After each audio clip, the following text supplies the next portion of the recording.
Nighthawk Gold in the news today. Nighthawk trades as NHK on the TSX and MIMZF on the OTCQX in the States as they define initial underground resource at Colomac, converts to indicated resource, establishing a strong foundation for future growth. With me now, I've got Dr. Michael Byron, the CEO. Hey, Doc, appreciate the time and update as always here. Pretty in-depth release here, clears a lot of information. Which will lay out the highlights. For sure. Thanks, Rob. Today's release is it's our fourth resource update, and since we acquired the project back in 2012, the first sort of resource that we did was in 2012.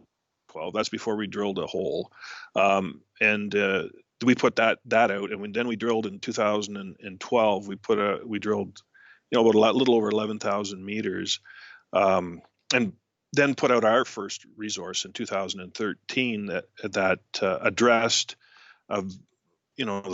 validating the historical data, which is what that initial one was. So we began that process, and over the years, we've had some lean years of drilling and some good years. Like 2013, we didn't drill at all. 14 was decent. 15, we only drilled 8 holes, but we really started to hit our stride in 2016. And built upon that in 17 and 18, and culminating in 2019 when we just did under 41,000 meters. But the whole point was we're evolving the asset, right? So initially everything was inferred. The Colomac resource was an inferred resource without being constrained, and constrained meaning that you hadn't defined what an open pit component would look like and what an underground component would look like. So this is the very first time that anyone had done that with this deposit, to look at an underground opportunity, and given the nature of this thing, the vast majority of the rock exists to depth, and if it carries enough grade, then that opens up the door that we could not only have an open pit but an underground. So this was a necessary resource update where we constrained the resource on both fronts, open pit and underground. We converted 82% of our inferred to indicated, which is a huge step if you look at the confidence level that gives you in the sense of those ounces being having a chance of being economically extracted. Indicated ounces are far more valuable in that sense.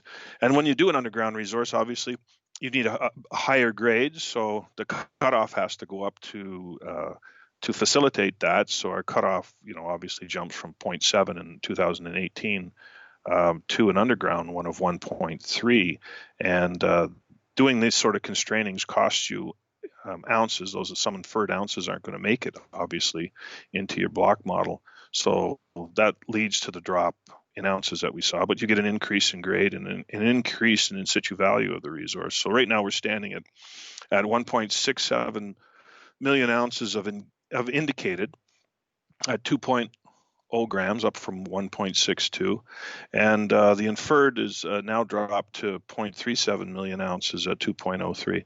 So now we are at that transition point of moving towards looking at the economics of the deposit. So it would have been impossible to look at the economics of an unconstrained resource. So this was a had to step in order to advance the project towards a viable economic deposit. And on the way, obviously, you want to set yourself up to do the various engineering studies, the scoping studies, internal, and hopefully a PEA and so on and so forth. But you need a mature and constrained resource and able to do that. So that's where we are here. I think one of the big takeaways is in doing that, the resource authors looked at sort of areas of the deposit that we had drilled, but not enough drill density to move the ounces into either indicated or inferred. And that's what they termed their exploration targets. So they deemed that within 50 to 75,000 meters of drilling, of which we're doing about 20,000 this year on Colomac. But with that 50 to 75,000 meters, you can add another 1 to 1.5 million ounces to the next resource. So we're looking, like, we set ourselves up. Yeah, we've shed some ounces, but strengthened the resource, and now we put it on track to add another 1 to 1.5 million ounces with relatively, few meterage. Where are we with our peers? We've drilled to date 177,000 meters. That puts us about 100,000 meters behind our peer group in terms of drilling. So when we catch up in terms of total meters drilled, we'll be eclipsing a lot of them in terms of contained ounces, and eclipsing a lot, most of them in terms of indicated. So I think that puts us in good light. It's going to take, people have to dig deep into the news release, perhaps, to unravel the upsides that we're trying to build here. But at the end of the day, we want to demonstrate that this is an economically viable project, and these are the steps that every deposit must go through to get to that end game. We're also introduced a initial resource on Damoti, one of our satellite deposits. We've talked about it before. It's not a big tonnage entity, but it's got a decent grade, just almost 5 grams in our resource, so 120,000 ounces in this first resource. So we've always viewed Damoti as a near-term opportunity to provide higher grade feed to a mill operation that we might have at Colomac. That we're tending to bring to light. So if you just simply do the math, you're looking at $200 to $300 million of gold sitting at Damoti to ramp into it, and now we can begin to talk about that and also put it in its place as just one of the many opportunities that we think will provide incremental feed to a Colomac system going forward. So we're maturing Colomac. This was the natural maturation step, but we're also maturing some of the satellite assets to blend with Colomac, and we think Damoti showcases that quite nicely as we go forward. So the takeaways are, the highlights obviously are, we upgraded the mineral resource estimate by doing constrained resources on the open pit and underground, and that's involved converting about 82% of our ounces inferred to indicated. Defining that underground resource, a big step for us. It opens up a huge part of the sill, not just the exploration target that I talked about, but everything outside the exploration target that doesn't have a hole into it. That's our future to grow beyond 3 and 3.5 million ounces, and we're pretty excited about that. The average grades improve, but that's a function of higher cutoffs and constraining. So the grade goes up and the contained ounces go down, but it becomes more of an economically viable target.